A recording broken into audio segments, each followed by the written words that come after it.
Hello friends. तो अब अपन आ गए हैं घर। और जैसे कि आपको पता होगा कि मेरा एसएससी स्टेनोग्राफर 2024 में सिलेक्शन हुआ है और मुझे मिला है सीबीआईसी डिपार्टमेंट। अभी सीबीआईसी डिपार्टमेंट में मुझे जो जोन मिला है, तो मुझे जोन मिला है चेन्नई जोन मुझे मिला है।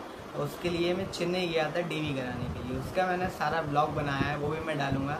तो मैं भी आपको बताता हूँ कि मेरा कब था। मेरा था 29 सितंबर को था और मैं 26 को निकल गया था अपने डीवी के लिए। तो मैं वहाँ पर गया 26 को, मैं 27 ऑलमोस्ट पहुँच गया। एक दिन मैंने स्टे किया वहाँ पर, मैंने मरीना बीच घूमा। उसके बाद मैं 29 को मंडे था, मंडे मॉर्निंग में मैं चला गया था डीवी देने के लिए।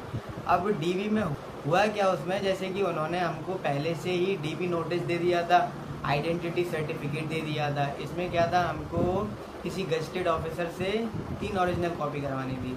उसके बाद में कैरेक्टर सर्टिफिकेट था, तो उसकी भी 3 ओरिजिनल कॉपी चाहिए थी गजटेड ऑफिसर से या प्रिंसिपल या जो भी हो। और उन्होंने हमको मेडिकल सर्टिफिकेट भी दे दिया था, जिसमें सीएमओ या सिविल सर्जन के साइन चाहिए थे। तो अब कुछ बच्चों को, जैसे कुछ जोन जो है ना, उन्होंने मेडिकल सर्टिफिकेट घर से नहीं मतलब अपने यहाँ से नहीं मंगवाया। उन्होंने जहाँ पर जिनको जो जोन मिला है, जैसे पुणे जिसको मिला है, तो वहाँ पर पुणे जाकर ही उनको वो देंगे सर्टिफिकेट के लिए। तो उन्हीं के हॉस्पिटल में, डिस्ट्रिक्ट हॉस्पिटल में जाना पड़ेगा, वहाँ पे कराना पड़ेगा। और भी बहुत सारे जोन थे, जैसे चंडीगढ़, और भी बहुत सारे जोन थे जिन्होंने खुद से नहीं दिया था, वहीं पर जाके जोन में जाके करवाना था। लेकिन हमारे साथ क्या था, हमको यहीं से ही करवा के लेके जाना था, तो मैं वो भी करा के गया था। तो मैं सवेरे, हमको 9 बजे बुलाया था, नोटिस में दिया हुआ था 29/9/2015 को सुबह 9 बजे आपको जीएसटी भवन नुंगमबक्कम चेन्नई जाना था मेरे को। तो उसके लिए मैं पहुँच गया था। तो मैं सवेरे अपने होटल रूम से ऑलमोस्ट कितने बजे निकल गया था, 7 साढ़े 7 बजे निकल गया था।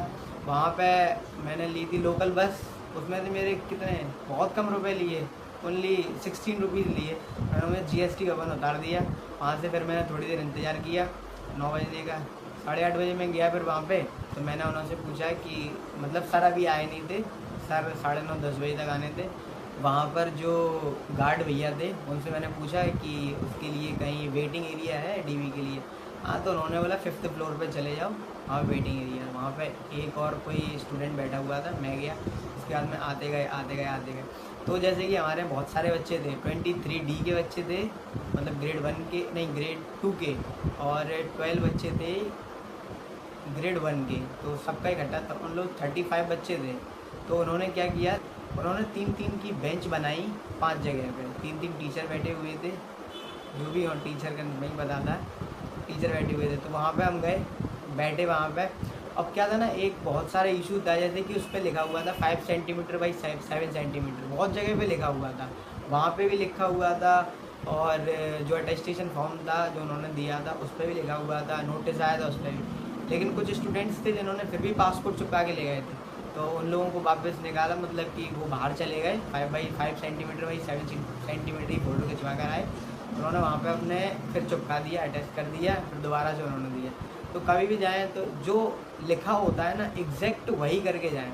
मतलब उसमें 3-4 जगह पे लिखा हुआ था 5 सेंटीमीटर बाई 7 सेंटीमीटर, बट बच्चों ने नहीं किया, पासपोर्ट चिपका के चले गए। लेकिन मेरे साथ ऐसा कोई इशू नहीं हुआ। उन्होंने एक फॉर्म दिया, उसको फिल किया, हाँ आपका हो गया, ठीक है। तो मेरे को बिठा दिया वहाँ पे। सर जी बहुत अच्छे थे, मतलब तमिल नहीं थे, मतलब वो हिंदी में बात कर रहे थे, नॉर्थ के ही होंगे जो भी हो। तो बहुत अच्छे थे। सर ने बोला 10th की मार्कशीट, ठीक है सर, मैंने दे दी। 12th की मार्कशीट दे दिया। मेरे पास EWS, मेरा जनरल से था, EWS सर्टिफिकेट था मेरे पास, तो EWS मैंने दिया, हो गया। आधार कार्ड, जैसे कि मेरा 2012 का डाउनलोड था, सर ने कहा हमको रिसेंट डाउनलोड चाहिए। तो मैंने, सर ने कहा हम बता देते हैं, मतलब बहुत अच्छे सर थे, बहुत कोऑपरेटिव थे। सर ने कहा हम बता देते हैं, गूगल खोलो। तो वहाँ पे नेट नहीं चल रहा था। मैंने, सर नेट नहीं चल रहा। सर ने अपने फ़ोन में ट्राई किया, और एक और सर थे, उन्होंने स्कैन करके सारा निकाल लिया। मेरा नंबर पूछ लिया और नाम पूछ लिया, मैंने बता दिया, ठीक है कोई बात नहीं। तो सर ने ओरिजिनल आधार कार्ड चेक किया, 10th 12th pan card, EWS। अभी उन्होंने ना EWS में क्रूशियल डेट नहीं देखी। तो अगर किसी पे, वैसे तो क्रूशियल डेट करवा लिया करो पहले ही, लेकिन अगर कभी नहीं हो पाती है क्रूशियल डेट तो कोई इशू नहीं है। मेरे ने क्रूशियल डेट नहीं देखी, ओनली ईयर देखा। जैसे 23-24 बेस ईयर होना चाहिए, 24-25 का बना हुआ होना चाहिए, तो मेरा वो था। तो सर ने सारा चेक कर लिया। थोड़ा सर ने बोला आधा 1 घंटा वेट करो, ठीक है। कैंटीन गए, तब तक कैंटीन से आए, सर ने बोला कोई बात नहीं निकल जाओ, हो गया तुम्हारा। बस निकल है, मतलब बहुत स्मूथ था। 1% कहीं से कहीं तक कोई दिक्कत नहीं आई, ना किसी टीचर ने कुछ बोला, मतलब सब बहुत ज़्यादा कोऑपरेटिव थे। अगर कोई इशू आ रहा है तो ऐसा ऐसा कर लो, हो जाएगा। किसी के पास कुछ चीज़ नहीं है तो कोई बात नहीं, आप घर से हमको मेल कर सकते हो या फिर कुरियर कर सकते हो, या फिर जब तुम्हारी ज्वाइनिंग होगी तो वो लेकर आ सकते हो। तो अब हमारा डीवी हो गया, अब मैं तो आ गया घर पे। मैंने ब्लॉग बनाया, वो भी मैं डालूँगा, या मैंने इसमें डाल दिया हुआ है जो कुछ भी है। तो अब जो है हमारी जैसे 25 अक्टूबर को 25 अक्टूबर को दिवाली के बाद में रोज़गार मेला है, हमको कहाँ पर ज्वाइन करना है हमको 25 अक्टूबर को बता दिया जाएगा। तो अब मैं आपको बताऊंगा, अपना ज्वाइन लेटर दिखाऊंगा और फिर जाने की जर्नी बताऊंगा कि कहाँ जाना है मुझे, कैसा होता है, और वहाँ पर जैसा मेरा वर्क होगा या जो कुछ भी होगा आगे की जो भी डिटेल्स होंगी वो मैं आपको बिल्कुल बताता रहूँगा। आप प्लीज़ देखते रहिए, लाइक करो, सब्सक्राइब करो। Thank you.